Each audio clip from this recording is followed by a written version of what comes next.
एक बार गौतम बुद्ध उपदेश देने के लिए एक गांव में पहुंचे। उनका उपदेश सुनने के लिए हजारों लोग उपस्थित हुए। उस सभा में गांव का एक दरिद्र कर्मठ कृषक भी उपस्थित हुआ। बुद्ध का उपदेश सुनने की उसकी बड़ी इच्छा थी, परंतु दुर्भाग्यवश उसका एक बैल खो गया था।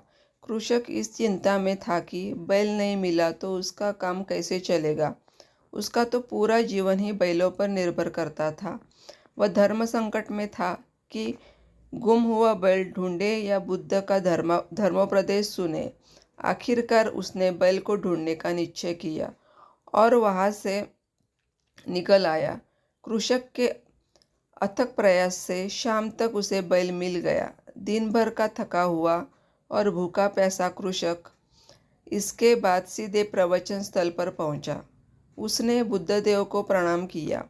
बुद्धदेव ने पहले उसके थके भागे चेहरे को निहारा और भिक्षुओं से कहा कि उसे भोजन करवाओ। कृषक के तृप्त होने के बाद बुद्धदेव ने उपस्थित जनसमुदाय को संबोधित करना शुरू किया। कृषक ने एकाग्र होकर उपदेश सुना और उसके चले जाने के बाद बुद्धदेव ने अपने शिष्यों में कानाफूसी सुनी कि उस कृषक के लिए बुद्धदेव ने विलंब किया। बुद्धदेव तब शांत स्वर में बोले, भिक्षुगण, ऐसे उस कृषक को मेरा उपदेश सुनने की बड़ी इच्छा थी, लेकिन उसके बैल गुम हो गए थे।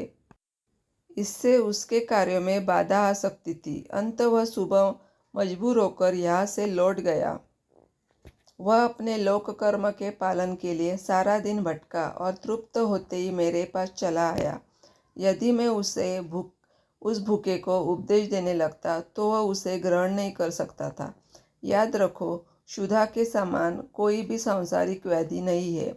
अन्य रोग तो एक बार की चिकित्सा से शांत हो जाते हैं, किंतु पेट की आग बुझाने के लिए चिकित्सा रोजाना करनी पड़ती है।